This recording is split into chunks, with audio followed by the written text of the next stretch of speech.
नमस्कार दोस्तों, स्वागत है आपका आज के मुख्य समाचार में, जिसमें सबसे पहली और बड़ी खबर में आपको बताएंगे कि बुलेट से घाव और बैंड एड से इलाज। निर्मला ताई के बजट पर नाराज राहुल गांधी बोले सरकार सोच से दिवालिया है। खबर में आगे जिक्र होगा कि राष्ट्रपति के भाषण से ज्यादा महत्वपूर्ण महाकुंभ से लापता लोग हैं, अखिलेश यादव ने साधा निशाना। आगे जिक्र होगा कि दिल्ली चुनाव में प्रियंका गांधी का डबल अटैक, पीएम मोदी और केजरीवाल में कोई अंतर नहीं। आगे आपको बताएंगे कि 70% वोटरों के घर पहुंची मतदाता पर्ची, पहली बार मतदान केंद्रों की संख्या में इजाफा।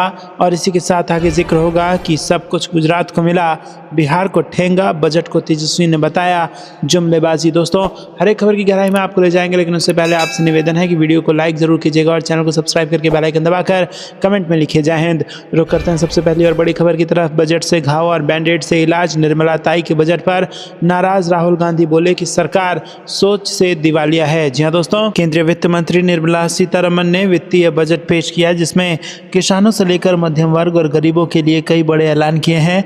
इस मुद्दे पर विपक्षी दलों ने बजट को खोखला तक बताया है, लेकिन लोकसभा में नेता विपक्ष राहुल गांधी ने बजट को लेकर कटाक्ष किया है और ये तक कहा है कि वित्तीय सुधारों के लिए केंद्र सरकार विचारों के लिहाज से दिवालिया हो चुकी है।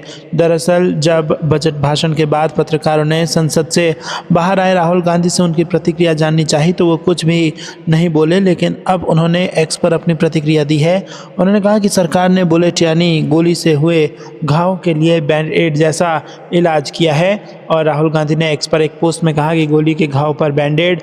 उन्होंने कहा कि वैश्विक अनिश्चितता के बीच हमारे आर्थिक संकट को हल करने के लिए प्रतिमान बदलाव की आवश्यकता थी, लेकिन ये सरकार विचारों के मामले में दिवालिया हो चुकी है। रुक करते हैं अगली ब्रेकिंग न्यूज़ की तरफ। राष्ट्रपति के भाषण से ज़्यादा महत्वपूर्ण महाकुंभ से लापता लोग, अखिलेश यादव का बयान। जी हाँ दोस्तों, आपको बता दें कि राष्ट्रपति द्रौपदी मुर्मू पर कांग्रेस सांसद सोनिया गांधी की विवादित टिप्पणी पर समाजवादी पार्टी के प्रमुख अखिलेश यादव ने कहा कि राष्ट्रपति द्रौपदी मुर्मू के भाषण में अगर वो जानकारी भी आ जाती है कि महाकुंभ में कितना खर्च हुआ और भारत सरकार कितना मदद करेगी तो ये अच्छा होता। भारत सरकार और उत्तर प्रदेश सरकार कह रही है कि कुंभ का कारोबार 2 लाख करोड़ रुपए का होगा। क्या कारोबार करने के लिए ये महाकुंभ लगा है? अखिलेश यादव ने राष्ट्रपति के भाषण से ज़्यादा महत्वपूर्ण महाकुंभ से लापता हुए लोगों को बताते हुए कहा कि जो श्रद्धालु कुंभ से लापता हैं उनके परिजन चिंतित हैं। अपने परिवार के सदस्यों के बारे में उन्हें कोई जानकारी नहीं मिल रही है और ऐसे में लापता लोगों की सूची जारी करना सरकार की जिम्मेदारी है। एक नंबर होना चाहिए जहां लोगों को उनके लापता परिजनों की जानकारी मिलती रहे। परिजन अपडेट रहते तो उन्हें संदेह नहीं होता, लेकिन मैं देख रहा हूं कि अभी भी लोग सड़कों पर फंसे हुए हैं। तो इस अव्यवस्था के लिए कौन जिम्मेदार है? मैं लोकसभा के सेंट्रल हॉल में भी गया था, वहां महाकुंभ के बारे में विज्ञापन चलाया जा रहा था। इसका मतलब है कि सुरक्षा सुनिश्चित करने की जिम्मेदारी भारत सरकार की भी है। जो लोग जिस श्रद्धा से कुंभ में आ रहे हैं वहाँ श्रद्धा भी उनकी पूरी होनी चाहिए। रुक करते हैं अगली ब्रेकिंग न्यूज़ की तरफ। दिल्ली चुनाव में प्रियंका गांधी का डबल अटैक, पीएम मोदी और केजरीवाल में कोई अंतर नहीं। जी हाँ दोस्तों, कांग्रेस महासचिव प्रियंका गांधी ने शुक्रवार को दिल्ली चुनाव में प्रधानमंत्री नरेंद्र मोदी और आम आदमी पार्टी सुप्रीमो अरविंद केजरीवाल पर हमला बोलते हुए पीएम मोदी और केजरीवाल में कोई अंतर नहीं बताया। दिल्ली विधानसभा चुनाव में मुस्तफाबाद में एक जनसभा को संबोधित करते हुए प्रियंका गांधी ने कहा कि पीएम मोदी देश के ऐसे पहले प्रधानमंत्री जवाहरलाल नेहरू को दोषी ठहराते रहे, जबकि अरविंद केजरीवाल पीएम मोदी को दोषी ठहराते रहे हैं। दोनों में से किसी ने भी कोई भी जिम्मेदारी नहीं ली है।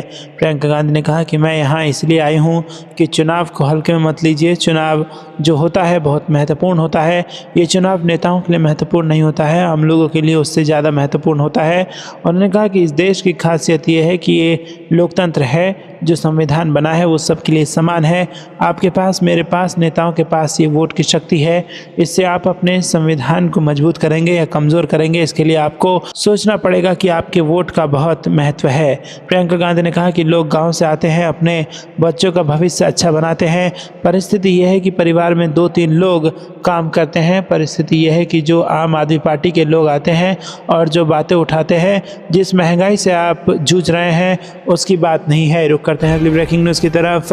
70% वोटरों के घर पहुंची मतदाता पर्ची, पहली बार मतदान केंद्रों की संख्या में हुआ इजाफा। जी हाँ दोस्तों, आपको बता दें कि विधानसभा चुनाव हो या लोकसभा का, हर चुनाव में मतदाताओं की संख्या बढ़ने पर स्थायी मतदान केंद्रों के अलावा कुछ अतिरिक्त मतदान केंद्र बनाए जाते हैं। इस बार मतदाताओं की संख्या बढ़ने के बाद भी मतदान केंद्र कम कर दिए गए थे, लेकिन मतदान केंद्रों पर मतदाताओं की संख्या का संतुलन साधने के लिए मुख्य निर्वाचन अधिकारी कार्यालय ने आखिरकार 733 अतिरिक्त मतदान केंद्र बढ़ा दिए हैं। पहली बार इतनी बड़ी संख्या में अतिरिक्त मतदान केंद्र बढ़ाए गए हैं। इसके साथ ही सीईओ कार्यालय ने मतदान की तैयारियों को अंतिम रूप दे दिया है। सीईओ कार्यालय का दावा है कि 70% मतदाताओं के घर वोटर सूचना पर्ची पहुंचा दी गई है। 5 फरवरी को होने वाले मतदान में 1,56,14,000 मतदाता उम्मीदवारों के भाग्य का फैसला करेंगे। मतदान केंद्र में मतदान के दौरान वोटर सूचना पर्ची की जरूरत पड़ती है। रुक करते हैं अगली ब्रेकिंग न्यूज़ की तरफ। सब कुछ गुजरात को मिला, बिहार को ठेंगा, बजट को तेजस्वी ने बताया जुमलेबाजी। जी हाँ दोस्तों, मोदी सरकार के बजट 2025 में बिहार के लिए कई अहम योजनाओं की घोषणा हुई, जिसमें नई ग्रीनफील्ड एयरपोर्ट, मखाना बोर्ड समेत कोसी मिथिला को भी बड़ी सौगात दी गई है। हालांकि नेता प्रतिपक्ष तेजस्वी यादव ने इस बजट को जुमलेबाजी करार दिया है। उन्होंने कहा कि सब कुछ गुजरात को मिला है, बिहार को सिर्फ ठेंगा दिया है। केंद्र सरकार ने राज्य के साथ सौतेला व्यवहार किया है, गाँव ग्रामीणों के लिए एक छलावा है। तेजस्वी यादव ने कहा कि बिहार को विशेष राज्य का दर्जा क्यों नहीं मिला, कोई विशेष पैकेज नहीं मिला, बिहार एक गरीब राज्य है। इस बजट में आम लोगों को कोई राहत नहीं दी गई है। उन्होंने कहा कि बजट में बिहार को कुछ भी नया नहीं मिला, केवल जुमलेबाजी है। बिहार का चुनाव आएगा, फिर मीठी मीठी बातें होंगी, काम की बात नहीं होगी। जो घोषणा की गई है पुरानी बातें हैं, जो घोषणा की गई उसका बजट क्या हुआ, कोई बजट तय नहीं है। क्या होगा, कब होगा, कोई पता नहीं है। रुक करते हैं अगली ब्रेकिंग न्यूज़ की तरफ। कांग्रेस ने हमेशा राष्ट्रपति के पद की मर्यादा का किया आदर, हमारे नेता कभी नहीं कर सकते अपमान, मल्लिकार्जुन खड़गे ने दिया ये बयान। जी हाँ दोस्तों, संसद के दोनों सदनों में राष्ट्रपति द्रौपदी मुर्मू के भाषण के बाद कांग्रेस सांसद सोनिया गांधी ने मीडिया के सामने राष्ट्रपति द्रौपदी मुर्मू को पुअर लेडी यानी बेचारी महिला बताया। इसके बाद भारतीय जनता पार्टी ने सोनिया गांधी की टिप्पणी पर कांग्रेस पर निशाना साधा। इस बीच कांग्रेस अध्यक्ष मल्लिकार्जुन खड़गे ने कहा कि राष्ट्रपति का अपमान तो मोदी सरकार ने उसी दिन कर दिया था जब नई संसद के उद्घाटन समारोह में उन्हें नहीं बुलाया था। कांग्रेस के राष्ट्रीय अध्यक्ष ने शुक्रवार को सोशल मीडिया प्लेटफॉर्म एक्स पर कहा कि राष्ट्रपति द्रौपदी मुर्मू का अपमान तो मोदी सरकार ने उसी दिन कर दिया था जब नई संसद के उद्घाटन समारोह में उन्हें नहीं बुलाया था। भारतीय राष्ट्रीय कांग्रेस व हमारे नेता कभी भी राष्ट्रपति या किसी भी नागरिक का अपमान नहीं कर सकते हैं। यह हमारी संस्कृति नहीं है। लोकतंत्र के मंदिर और राम मंदिर दोनों से हमारी मौजूदा राष्ट्रपति और पिछले राष्ट्रपति को भाजपा ने ही जानबूझकर रखा था। मल्लिकार्जुन खड़गे ने कहा कि आज आर्थिक सर्वेक्षण ने मोदी सरकार को सच्चाई का आईना दिखाया है। अर्थव्यवस्था की दुर्दशा को छिपाने के लिए भाजपा नेता और मीडिया का एक अंश सोनिया गांधी के वाक्यांश को तोड़ मरोड़ रहे हैं। कांग्रेस पार्टी ने हमेशा राष्ट्रपति के पद की मर्यादा का आदर किया है। रुक करते हैं अगली ब्रेकिंग न्यूज़ की तरफ। सोनिया के बचाव में उतरी प्रियंका गांधी, बोली राष्ट्रपति का करती हैं सम्मान, तोड़ मरोड़ कर पेश किया गया बयान। जी दोस्तों, सोनिया गांधी के बयान को लेकर भाजपा द्वारा हमले किए जाने पर प्रियंका गांधी ने उनका बचाव किया है और कहा है कि उनकी मां राष्ट्रपति का सम्मान करती हैं और उनके बयान को तोड़ मरोड़ कर पेश किया गया है। रुक करते हैं अगली ब्रेकिंग न्यूज़ की तरफ। महाकुंभ भगदड़ में मरने वालों की सही संख्या बताए सरकार, बजट के बहाने अखिलेश यादव ने मोदी सरकार को घेरा। रुक करते हैं अगली ब्रेकिंग न्यूज़ की तरफ। निकाय चुनाव का शोर थमने के बाद अब सहकारिता चुनाव का बजा बिगुल, जोड़ तोड़ उत्तराखंड में हो चुकी है शुरू। जी हाँ दोस्तों, निकाय चुनाव का शोर थमने के बाद अब सहकारिता चुनाव का बिगुल बज गया है। सहकारी समितियों में प्रबंध समितियों के चुनाव की तैयारियों ने रफ्तार पकड़नी शुरू कर दी है। 25 फरवरी को समितियों के चुनाव संपन्न हो जाएंगे। उधर सहकारिता राजनीति के माहिर खिलाड़ियों ने जोड़ तोड़ बैठाना शुरू कर दिया है। प्रदेश में बहुउद्देशीय किसान सहकारी समितियों में प्रबंध कार्यकारिणी के चुनाव को लेकर कार्यक्रम जारी हो गया है। आगामी 11 फरवरी को अंतिम मतदाता सूची का प्रदर्शन समिति कार्यालयों पर किया जाएगा। विभागीय अधिकारियों ने बताया कि जिले की 39 समितियों में डायरेक्टर पदों के लिए 24 फरवरी को मतदान और परिणामों की घोषणा होगी और इसके बाद 25 फरवरी को सभापति व उपसभापति पदों पर मतदान के बाद परिणामों की घोषणा कर दी जाएगी। साथ ही अन्य संस्थाओं को भेजे जाने वाले प्रतिनिधियों का चुनाव भी उसी दिन हो जाएगा। तो दोस्तों, आपको क्या कुछ लगता है कमेंट में जरूर बताइए। वीडियो को लाइक नहीं किया है तो लाइक जरूर कीजिएगा। रुक करते हैं अगली ब्रेकिंग न्यूज़ की तरफ। चंद्रशेखर आजाद का शॉकिंग बयान, महाकुंभ हादसे के सबसे बड़े दोषी हैं बागेश्वर बाबा। जी हां दोस्तों, आपको बता दें कि प्रयागराज के महाकुंभ में हुए हादसे को लेकर नगीना से लोकसभा सांसद और आजाद समाज पार्टी के राष्ट्रीय अध्यक्ष चंद्रशेखर आजाद रावण ने बागेश्वर धाम सरकार धीरेन्द्र कृष्ण शास्त्री को दोषी बताया है। उन्होंने बागेश्वर बाबा पर मुकदमा दर्ज कर कार्रवाई करने की बात कही है। चंद्रशेखर आजाद ने महाकुंभ में हुए भगदड़ को लेकर कहा कि भगदड़ पर चर्चा होनी चाहिए, नाम बड़े और दर्शन छोटे। आपने इतने बड़े बड़े वादे किए थे और इतना बड़ा फेलियर हुआ है। जब प्रधानमंत्री इस बात पर ट्वीट करके संवेदना प्रकट कर चुके थे, तब भी मुख्यमंत्री इस बात को छुपा रहे थे। इस पर जांच हो और चर्चा हो कि वहां ऐसी घटना क्यों हुई। बागेश्वर बाबा पर आरोप लगाते हुए चंद्रशेखर आजाद रावण ने कहा कि एक बागेश्वर बाबा है जिन्होंने कहीं कुंभ में खड़ा होकर कहा था कि जो यहाँ नहीं आएगा मौनी अमावस्या पर, जब यहाँ अमृत वर्षा होगी वो देशद्रोही होगा। मैं मानता हूँ कि जो लोग वहाँ गए और अव्यवस्था की वजह से जिनकी जान गई, उन सभी के जिम्मेदार बागेश्वर बाबा हैं। उन पर मुकदमा करके उन्हें जेल में डाल देना चाहिए। उन्होंने लोगों से आह्वान किया और उनके इस आह्वान से वहाँ भीड़ पहुँची। मेरा मानना है कि ऐसे धर्माचार्यों पर सख्त कार्रवाई होनी चाहिए। ये बयान चंद्रशेखर आजाद ने दिया है। चंद्रशेखर आजाद ने आगे कहा कि वहां के अधिकारी आखिर किसके दबाव में थे कि इस पर संवेदना प्रकट नहीं कर रहे थे और इस पर अपनी बात नहीं रख रहे थे। कुंभ के साथ साथ बागपत में भी जैन समाज के श्रद्धालुओं के कार्यक्रम में 16-17 लोगों की जान जाने की खबर है। उनको क्या मुआवजा मिला? कुंभ में जिनकी जान गई उन्हें मुआवजा दिया, लेकिन यहाँ के लिए कुछ नहीं। मुआवजा देने में भी गैर बराबरी कर रहे हैं। रुक करते हैं अगली ब्रेकिंग न्यूज़ की तरफ। वोट के लिए बांट रहे पैसे, संदीप दीक्षित ने केजरीवाल से पूछा बड़ा सवाल। आम आदमी पार्टी और बीजेपी पर भी किया वार। जी हां दोस्तों, आपको बता दें कि नई दिल्ली सीट से कांग्रेस के प्रत्याशी संदीप दीक्षित ने आम आदमी पार्टी के संयोजक अरविंद केजरीवाल पर हमला बोला। साथ ही उन्होंने भारतीय जनता पार्टी पर भी निशाना साधा। कांग्रेस प्रत्याशी संदीप दीक्षित ने कहा कि अरविंद केजरीवाल ने कहा कि मैंने इतना काम किया है, मैंने तो सिर्फ इतना कहा है कि जो भी बोलिए रिकॉर्ड के साथ बोलिए। आज दोपहर 3 बजे साफ हो जाएगा कि या तो कांग्रेस सच बोल रही है या फिर आम आदमी पार्टी। दोस्तों रुक करते हैं अगली ब्रेकिंग न्यूज़ की तरफ। राहुल गांधी ने केजरीवाल को मोदी से भी चालाक बताया, कहा हम झूठे वादे नहीं कर सकते। जी हां दोस्तों, दिल्ली विधानसभा चुनाव जैसे जैसे नज़दीक आ रहा है, एक दूसरे पर नेताओं के हमले तेज होते जा रहे हैं। कांग्रेस नेता राहुल गांधी ने बादली विधानसभा क्षेत्र में एक चुनावी जनसभा में आम आदमी पार्टी के मुखिया अरविंद केजरीवाल पर जोरदार हमला बोला। उन्होंने केजरीवाल को पीएम मोदी से भी चालाक बता दिया। बादली विधानसभा क्षेत्र में एक रैली को संबोधित करते हुए कांग्रेस सांसद और लोकसभा में विपक्ष नेता राहुल गांधी ने कहा कि केजरीवाल जी, 5 साल पहले आप यमुना का पानी पीने के बारे में बात कर रहे थे। आज किसी ने मुझे बताया कि वो यमुना नदी की बोतलें लेकर प्रेस कॉन्फ्रेंस कर रहे हैं। राहुल गांधी ने कहा कि ये खोखलापन है। राहुल गांधी ने कहा कि अरविंद केजरीवाल झूठ बोलते रहते हैं। जिस तरह से पीएम मोदी झूठ बोलते हैं, उसी तरह केजरीवाल भी झूठ बोलते हैं। उनमें कोई खास अंतर नहीं है। कहा कि केजरीवाल जी मोदी जी से भी ज़्यादा चालाक हैं। उन्होंने लोगों से कहा कि आप एक बात मत भूलिए, आपके साथ कौन खड़ा होता है, संविधान कौन बचाता है और सच कौन बोलता है। राहुल गांधी ने कहा कि आप मेरा पिछले 20 साल का भाषण देख लीजिए। मनरेगा का वादा किया, उसे पूरा किया। भोजन के अधिकार का वादा किया, उसे दिलवाया। कर्जा माफ़ी वादा किया, उसे दिलवाया। कर्नाटक में मुफ्त में महिलाओं को बस में सफ़र करवाने का वादा किया, उसे पूरा किया। कर्नाटक और तेलंगाना में महिलाओं के बैंक खातों में पैसा डालने का वादा किया, हमने पैसा डाला। और छत्तीसगढ़ में किसानों को धान के सही दाम दिलवाने का वादा किया और हमने वो भी दिलवाया।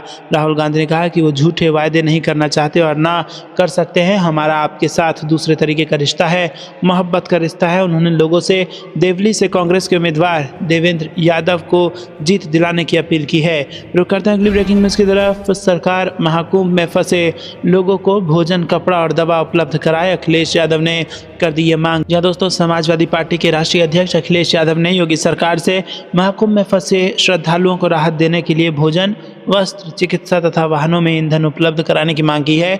यूपी सरकार को महाकुंभ में फंसे लोगों के राहत के लिए व्यवस्था संबंधित सुझाव देते हुए सपा प्रमुख ने शुक्रवार को अपने आधिकारिक एक्स खाते पर एक पोस्ट में कहा कि भोजन पानी के लिए जगह जगह दिन रात ढाबे खोलने और भंडारों के आयोजन की अपील की जाए। इसी पोस्ट में यादव ने कहा कि प्रदेश भर से मेडिकल और पैरामेडिकल स्टाफ को स्वयं सेवी लोगों के दुपहिया वाहनों के माध्यम से दूरस्थ इलाकों में फंसे लोगों तक पहुंचाने की व्यवस्था हो उन्होंने कहा कि महाकुंभ के आसपास और प्रदेश भर में मीलों तक फंसे वाहनों को पेट्रोल डीजल की आपूर्ति सुनिश्चित की जाए, दवाई की दुकानों को दिन रात खोलने की अनुमति दी जाए। रुक करते हैं अगली ब्रेकिंग न्यूज़ की तरफ। तेजस्वी यादव ने लालू यादव के एमवाई का मतलब बदल डाला, अब नए तीर से करेंगे एनडीए पर वार। जी हाँ दोस्तों, आपको बता दें कि आरजेडी नेता तेजस्वी यादव पूरे फॉर्म में हैं। जब से पार्टी ने राष्ट्रीय अध्यक्ष लालू प्रसाद यादव के अधिकार उन्हें दिए हैं, तब से उनके बोल भी बदलने लगे हैं। पार्टी में नीतिगत फैसले लेने का अधिकार मिलते ही उन्होंने कहा कि काम न करने वाले पार्टी में पद पाने की उम्मीद न करें। विधायकों को तो उन्होंने पहले ही चेतावनी दे दी है कि जिन्होंने काम नहीं किया या जो नहीं कर रहे हैं उनके टिकट भी काटे जा सकते हैं।